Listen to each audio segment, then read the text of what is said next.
मैं डॉक्टर रीता अरोड़ा जन सेवा हॉस्पिटल में स्त्री एंड प्रसूति रोग विभाग में सीनियर डॉक्टर हूँ। मैं आप सब लोगों को ये बताना चाहती हूँ कि जन सेवा हॉस्पिटल में हमारे पास क्या क्या सुविधाएं हैं। पहली बात तो आपको सबको पता है कि जन सेवा हॉस्पिटल हमने नाम ही इसीलिए रखा है कि हमने लोगों की सेवा करनी है। तो इसमें सारी जो सरकारी सुविधाएं हैं जैसे चिरंजीवी योजना, जननी सुरक्षा योजना, राजश्री योजना और आरजीएचएस और ईएसआई और जितने भी टीपीए हैं इंश्योरेंस वाले, उन सब का यहाँ सुविधा उपलब्ध है। हमारे सारे विभाग बहुत अच्छे से डेवलप्ड हैं, इनमें बहुत विशेषज्ञ हैं। हर तरह की यहाँ सर्जरी होती है। इवन यहाँ हमारे हार्ट सर्जरी भी होती है, उसकी बाईपास सर्जरी जैसे, और उसके साथ साथ वॉल्व रिप्लेसमेंट, हर तरह के गुर्दे के ऑपरेशन, हर तरह की सर्जरी में जैसे हर्निया, अपेंडिक्स वगैरह के ऑपरेशन, और प्रसूति विभाग में सिजेरियन सेक्शन है, बच्चेदानी की रसोली के ऑपरेशन है, कोई कैंसर का इलाज, इस तरह के हर तरह के ऑपरेशन बड़े ही कम पैसों में और उचित दामों में और अच्छी उसके साथ केयर के साथ किए जाते हैं।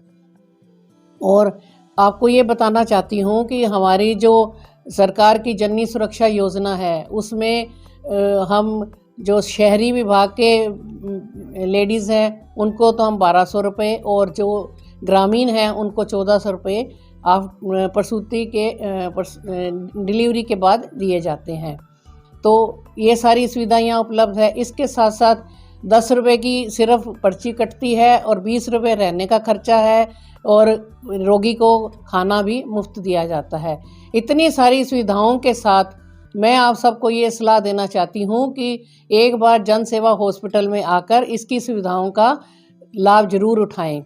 इसके साथ साथ मैं आप सब औरतों को आज एक जो अपनी माहवारी के दिनों में जो हमारी दिक्कतें होती हैं उसमें हमें क्या सावधानियां रखनी है, क्या हमें करना है, वो सब मैं आपको बताना चाहती हूँ। जो माहवारी है उसका मतलब क्या है? महीना मतलब 1 महीने के बाद जो हमारी गर्भाशय से जो अपने योनि से जो रक्तस्राव होता है उसको माहवारी बोला जाता है। तो ये हर महीने के अंतराल से आती है, इसलिए इसको महीना भी आम भाषा में लोग बोलते हैं कि महीना आया है। इसमें हमें इन भ्रांतियों को दूर करना है कि महीने वाले जो 4-5 दिन होते हैं उसमें हमें किचन में नहीं जाना, हमें सिर नहीं धोना, हमें ये नहीं खाना, हमें घर में आराम से लेटे रहना, ऐसा कुछ नहीं होता। ये सब भ्रांतियां हैं। ये उस ज़माने की बनी हुई हैं जब लोगों को इसका हाइजीन के बारे में पता ही नहीं था, उनको इसकी स्वच्छता के बारे में पता ही नहीं था कि हमें क्या करना चाहिए। तो वो लोग अपने हिसाब से जैसे पुराने कपड़े लगा के उसको जो खून को इकट्ठा करते थे उसको फिर धोते थे, फिर वही दोबारा यूज़ कर लेते थे। उससे हमारी जो जेनाइटल ऑर्गन्स हैं उन सब में इन्फेक्शन होने का डर रहता था। इसलिए ये कहा जाता कि उन्हीं हाथों से तुम किचन में ना जाओ, खाना नहीं बनाओ, ये नहीं करो, सिर नहीं धो, तुम आराम करो। मतलब उनका ये था, उनको इसका लॉजिक नहीं पता था इसलिए वो मना करते थे, लेकिन उसका कारण यही था कि लोगों को स्वच्छता के बारे में नहीं पता था, तो वो इसलिए किचन में नहीं जाते थे। तो आज के समय में हम आपको ये बताना चाहते हैं कि हमें इस चीज़ से दूर रहना है कि हमें ये नहीं करना, वो नहीं करना। हमें सब कुछ करना है लेकिन सही तरीके से, सही हाइजीन से। जैसे कि हमें अच्छा सैनिटरी पैड्स यूज़ करें जिसको समय समय से बदलते रहें।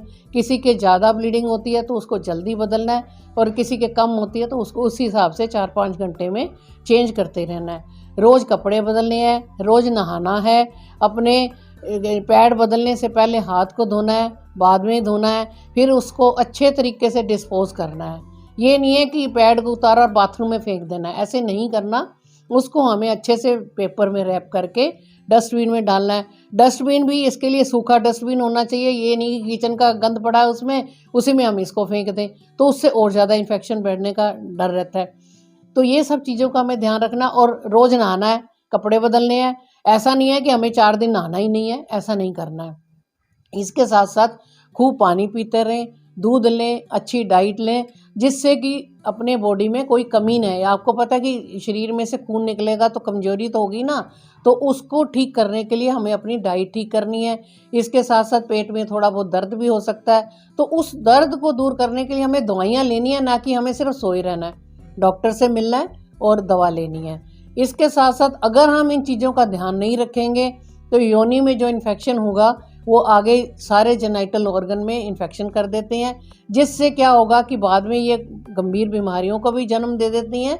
और अगर अनमैरिड लड़की में ऐसा हुआ है और बाद में शादी हुई तो उसमें इनफर्टिलिटी मतलब बांझपन भी हो सकता है।